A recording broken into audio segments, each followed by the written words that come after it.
Halo semuanya, jangan lupa like, comment, subscribe, dan share ya. Jadi di hari ini kita akan share tentang bagaimana untuk prepare portfolio dan juga creative proses yang diperlukan untuk menunjukkan hasil dari portfolio tersebut secara maksimal. Oke? Jadi perlu diingat juga bahwa tutorial kali ini akan mengcover soal portfolio lebih tertuju kepada portfolio dalam persiapan menuju jenjang kuliah.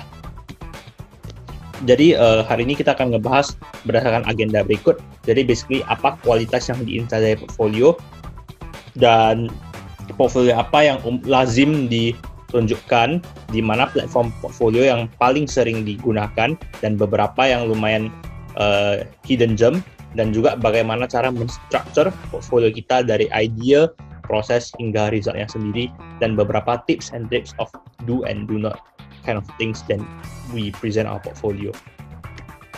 Nah, satu hal yang pasti, menunjukkan hasil akhir saja dalam portfolio tidak cukup untuk menunjukkan potensi seorang kreatif. Jadi dari itu, dalam portfolio perlunya ada bentuk memberikan contoh inspirasi dari mana proyek kita itu dimulai dari mana, baru dalam proses revisi maupun proses pemikiran tersebut itu bisa dicantumkan sebagai bentuk proses atau tahap development sendiri, dan barulah pada akhirnya menunjukkan beberapa hasil kerja yang sudah final atau yang sudah di stylize, dan pada akhirnya itu akan menunjukkan diri kamu sendiri sebagai seorang individual baik secara personal maupun secara profesional dalam dunia desain. Nah, tentunya secara individual skill kita mention soal specialty in a creative discipline, yang dimana menunjukkan kebolehan seseorang dalam melakukan karya seninya maupun di dunia kreatif tersebut. Di saat yang sama, jika memang ada kesempatan dan ada peluang di luar sana juga, tidak hanya memfeature karya dari diri sendiri, tapi juga karya yang dilakukan bersama-sama dengan orang lain. Jadi yang dimana kita akan mention soal the idea of interdisciplinary, collaborative, dan multidisciplinary. Dan last but not least, akan jauh lebih baik lagi jika karya kita itu juga ada menyangkut unsur kewirausahaan atau sesuatu yang berkaitan dengan dunia sekarang, apa yang sekarang dibutuhkan oleh industri open dunia ini, dan tentunya yang relevan dengan kehidupan sosial kita. Nah, sebenarnya apa aja sih portfolio yang sebenarnya umum ditunjukkan? Simply said, logo, bangunan, sketsa, packaging, figure drawing, charcoal, pencil, you name it, you can put it. Basically, apapun yang menunjukkan kreativitas dan kapabilitas kalian sebagai seorang kreatif, baik itu sketsa manual maupun sketsa digital, itu bisa dimasukkan. Dan bahkan bentuk-bentuk eksperimen penggunaan material dan what is your findings gitu, itu bisa dimasukkan dan dicantumkan sebagai bagian dari portfolionya. Tentunya kalau kita mention soal medium yang lebih 3D, misalnya ada desain sculpture atau 2D, misalnya painting atau drawing yang lebih advance, itu bisa dimasukkan ke dalam. Dan untuk bagian digital bisa dimasukkan juga illustration, animation, advertising, dan film. Tak lupa juga fotografi dan videografi, yang dimana itu lebih relevan dan lebih berguna untuk desain dan media. Dan tentunya di zaman era sekarang kita mengetahui kalau website, aplikasi, dan UI UX adalah hal yang sangat booming, dan jika ada unsur tersebut juga UI UX bisa dimasukkan untuk menambah potensi dan memberikan suatu positive value dari portfolio kita. Nah, banyak cara sebenarnya yang dimana portfolio itu bisa ditunjukkan di dunia luar. Tentunya yang bentuk yang paling klasik adalah dari PDF atau presentation format, atau enggak juga bisa dalam bentuk physical atau e-book gitu. E-book dalam artinya akan ada interaksi seolah-olah kita lagi membuka buku dari kiri ke kanan. Kalau PDF kan lebih ke atas ke bawah secara berangsur-angsur. Nah, tentunya ini adalah bentuk yang boleh dibilang paling klasik dan yang paling sering dimintai oleh para penguji, dan sesuatu yang bisa dipresentasikan ke pihak luar juga lah. Selain itu juga, kalau mau sesuatu yang lebih anti mainstream atau sesuatu yang lebih profesional ke dalam lapangan, maka bisa dilakukan juga dari sosial media, misalnya Instagram, maupun website sendiri, dan juga website-website yang sebenarnya lebih catered to art and design industry. Contohnya Behance, Pinterest, Dribbble. Itu adalah 3 yang boleh dibilang paling sering dijumpai. Kalau untuk kalangan fotografi, pasti tahu ada 100px atau enggak 100px dan Visco. Nah, tentunya yang tak kalah penting juga, which is something that often people overlook ya, adalah untuk mengupdate LinkedIn dan CV sendiri. Jadi jadi kalau kalian mengupdate CV untuk mengirim ke peminat atau orang menguji, maka LinkedIn adalah your online version of CV. Jadi itu juga tak kalah pentingnya untuk diupdate, karena you will never know if anyone will suddenly pop into your LinkedIn, dan it can make a difference. Apalagi di dunia kerja, itu adalah sesuatu yang sangat penting. Jadi sebenarnya LinkedIn itu tidak hanya terbatas hanya untuk orang-orang pekerja misalnya di financial sector, business, maupun di industri lainnya. Basically, every industry will use LinkedIn. Jadi itu sesuatu yang sangat penting, dan orang-orang at this point, orang-orang akan melihat keberadaan your social media presence bukan hanya dari Instagram maupun dari Facebook, tapi juga dari LinkedIn. How you present yourself professionally juga tak kalah penting. Nah, jadi aku akan mulai dari introduction dulu. Jadi ini adalah introduction dari PPT aku yang aku biasanya submit sebagai part of my portfolio. Jadi aku bakal introduce myself sebagai seseorang yang cross disciplinary dalam my design practice. Aku orangnya eksperimental. Aku juga sangat bekerja keras, dan my design message is to design messages that matter in everyday life. Artinya untuk mendesain pesan penting atau meng-highlight pesan yang penting dalam kehidupan sehari-hari. Dan tentunya juga tak kalah pentingnya itu adalah to state the area that you are specialized in. Misalnya aku mention kalau aku specialize di bagian user experience, fotografi, dan typography. Jadi sesuatu yang lebih berkaitan dengan graphic design. Tapi tidak menutup kemungkinan untuk berinteraksi dengan orang-orang dari departemen yang lain. Dan juga dari sini juga aku bisa mention bahwa beberapa forte dalam bagian graphic design apa yang saja aku lakukan. Misalnya communication, user experience, dan tentunya ada hal-hal yang lebih personal gitu lah. Oke. Dan tak kalah pentingnya di bagian personal statement ya. Di bagian personal statement sendiri itu kita akan menulis sesuatu yang berhubungan dengan apa yang kita lakukan sekarang, apa track record kita sebelumnya, dan apa yang pada akhirnya kita berambisi untuk menempuh pada jenjang selanjutnya dengan mengikuti program studi yang sekarang. Jadi tentunya bagian pertama, alasan atau motivasi kuliah dalam jurusan, dan kemudian topik atau isu yang menarik perhatian kamu agar terlihat oleh para penilai sesuatu yang lebih unik dan stand out agar tidak terkesan terlalu template. Dan tentunya media atau mode karya yang sekarang diminati dan yang akan ditempuh di masa depan itu sesuatu yang tak kalah penting untuk dimention, karena itu akan meng-assess potensi kamu di masa depan. Dan tentunya berdasarkan prestasi akademik atau non-akademik dan maupun dari pengalaman kerja sekarang, itu akan menjadi suatu batu loncatan untuk mengakses seberapa jauh kita bisa melangkah ke depan lagi. Dan jangan lupa do state out future intention yang ingin diraih dengan mengikuti program kuliah yang diminati. Nah, tentunya with all said and done, pada akhirnya apa yang akan dilihat dari portfolio bukan hanya dari seberapa bagus menggambar, bukan hanya dari seberapa diverse artwork kamu, tapi at the end of the day, your artwork is your identity. It's an extension of yourself when you're not around. Jadi, sebagai ekstensi dari diri kita sendiri, portfolio tersebut harus mempunyai cerita tentang diri kamu dan artwork kamu sendiri.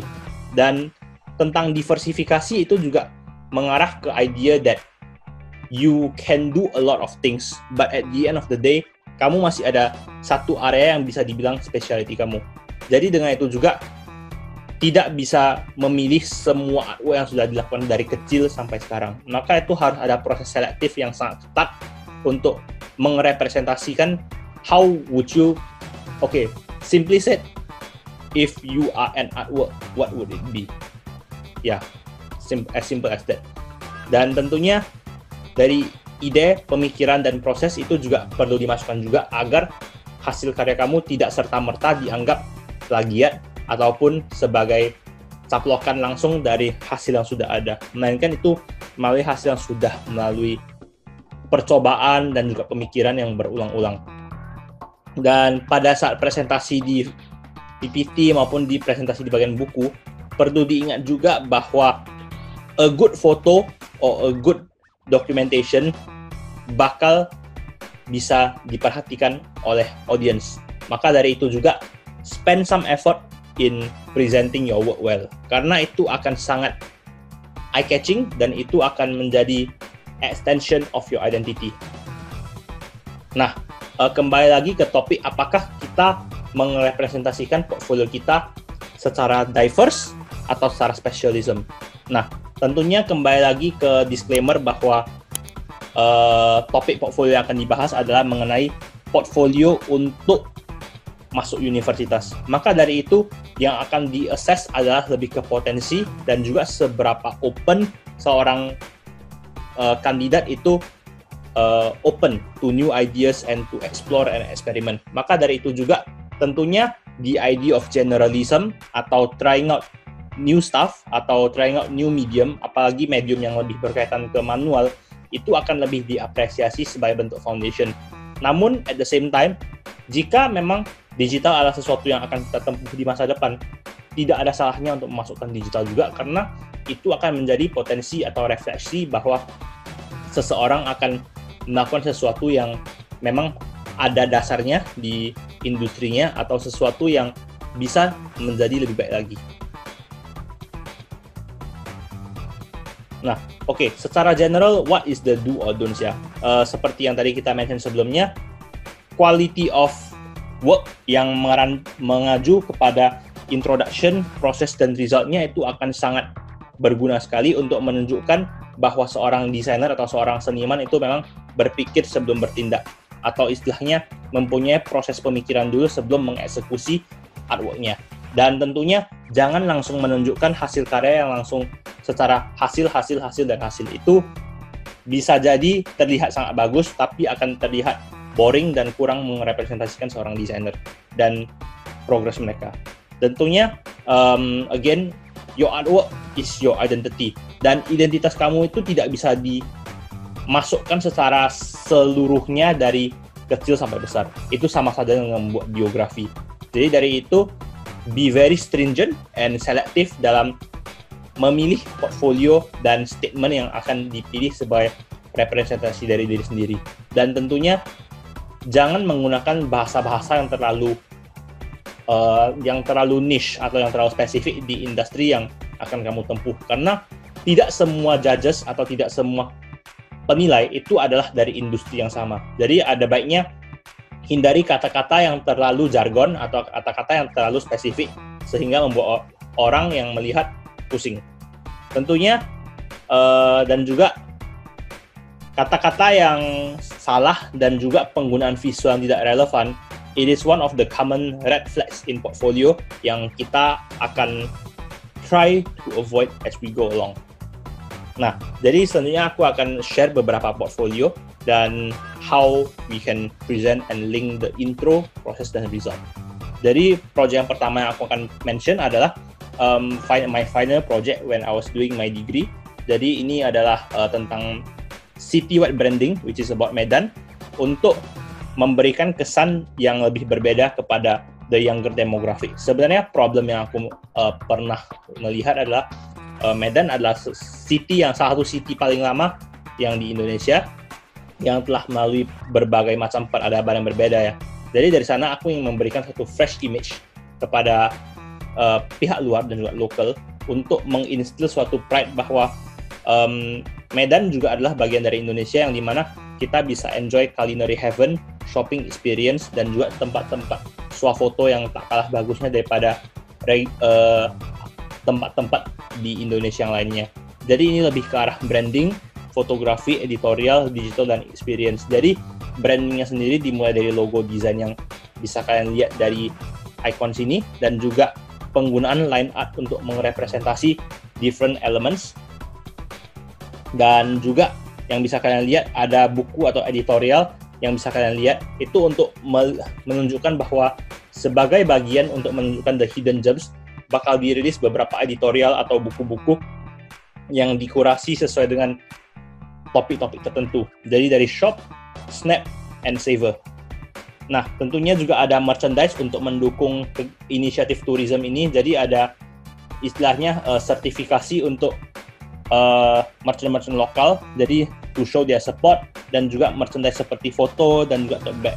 Dan tak kalah pentingnya juga banner-banner yang bisa diinstal di area-area around Medan maupun mancanegara untuk menunjukkan bahwa di Medan you can uncover your hidden gem. Nah, selanjutnya juga similarly tentang branding juga. Jadi this event name Spark ini adalah konsep, by the way, konsep based event yang bertujuan untuk menjembatani percakapan atau conversation between the senior citizen dan juga remaja seperti kita yang ingin mengetahui sejarah dan perkembangan Singapura. Jadi dari sini juga kalian akan bisa melihat ada unsur minimalism dan juga color scheme yang lebih bersifat 70s to show that this is a style that combines the traditional atau the 70s and also the modern minimalism direction. Nah, tentunya di bagian sini juga aku perlu highlight kalau memang beberapa project yang kalian pilih itu ada yang melibatkan teman-teman yang lain, itu ada baiknya kita memberikan kredit atau contribution kepada mereka juga, agar memang terlihat kalau memang ini adalah project yang melibatkan banyak orang, dan again, teamwork makes the dream work.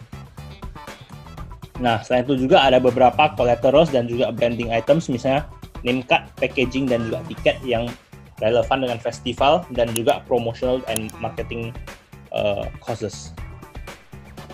Nah, sesuatu yang lebih close to my heart and also lebih personal adalah typography design yang dilakukan pada saat aku kuliah. Jadi typography design yang aku lakukan ini lebih spesifik ke surrealism atau lebih ke Salvador Dali. Jadi Salvador Dali is my subject that I want to focus on, dan melalui artwork-nya The Persistence of Time, aku ingin membuat sesuatu yang lebih flowy dan sesuai dengan jamnya yang sangat flowy gitu ya. Jadi my early attempt, as you can see on the left side sini ya, yang warna biru itu adalah salah satu bentuk yang sebenarnya aku sketsa dan secara tidak sengaja ya, it is supposed to be on one way, tapi pada saat direfleksi on the other way ya, itu terlihat sebagai tulisan C ya. Jadi dari sana aku terinspirasi untuk membuat tulisan dan hurufnya yang sesuatu yang lebih flowy itulah. Nah, dari sini juga aku bereksperimen dengan berbagai macam bentuk, dan ada beberapa feedback atau masukan yang menurut aku agak kurang serak gitu. Jadi ada bagian yang terlalu biasa, ada bagian yang terlalu wow, atau basically everything doesn't look together gitu. Jadi itu sesuatu yang sebenarnya aku sempat ragu juga, apakah aku ingin merevisi semuanya atau aku ingin mengeliminasi yang satu yang bagus saja. Maka dari itu juga aku memilih untuk mengeliminasi semuanya dan aku fokus ke yang sudah bagus. Baru dari sana aku juga memodifikasi jarak antara kata-kata sendiri untuk meng-create satu efek yang namanya ligature. Nah, sebagai hasil akhirnya aku juga membuat poster untuk merepresentasikan gimana font ini akan dipakai sendiri, apakah dalam bentuk yang lebih stylized, bentuk yang lebih dekoratif, maupun bentuk yang lebih freestyle. Untuk proyek yang ini sendiri itu terinspirasi dari Churning of the Ocean of the Milk, salah satu relief di Angkor Wat gitu. Jadi the story of the work is about angel and demon sama-sama bekerja sama untuk mendapatkan suatu zat kekebalan. Nah, yang di sini juga aku ingin memberikan pesan kepada pengguna bahwa memang kita yang memberikan suatu cerita yang dimana kita ingin mengencourage teman-teman atau audiens yang berpartisipasi dalam artwork ini atau installation ini untuk memutar gear ini bersama-sama layaknya angel and demon untuk bisa melihat animasi atau istilahnya animasi klasik yang di dalamnya. Jadi yang bisa kalian lihat di sini itu animasinya sebenarnya berjalan sangat subtle dan pada saat diputar, barulah mereka bisa melihat animasi atau experience-nya sendiri. Nah, kira-kira ini kurang lebih ilustrasi yang akan aku tunjukkan untuk melihat bagaimana cara audiens bisa berinteraksi dengan artwork ini. Last but not least adalah untuk final project aku yang dilakukan pada saat diploma.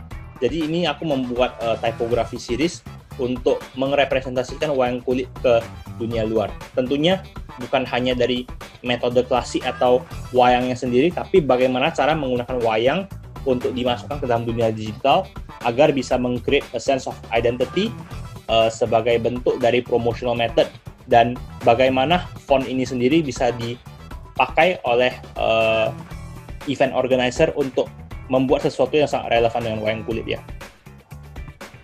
Jadi prosesnya tentunya dari mengambil meminjam wayang kulit dan kemudian dissect some of the anatomy setelah di-scan, kemudian menggunakan proses collage untuk menentukan bagian mana yang lebih cocok untuk bagian anatomi font yang mana.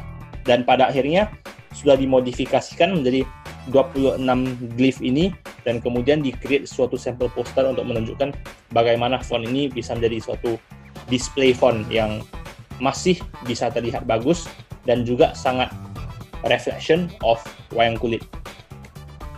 Nah, jadi kembali lagi kita summarize beberapa poin-poin penting yang berkaitan dengan kemampuan atau kebolehan dari individual, dari specialty mereka, dan juga bagaimana hasil atau potensi karya ini bisa dibawa ke jenjang yang lebih lanjut.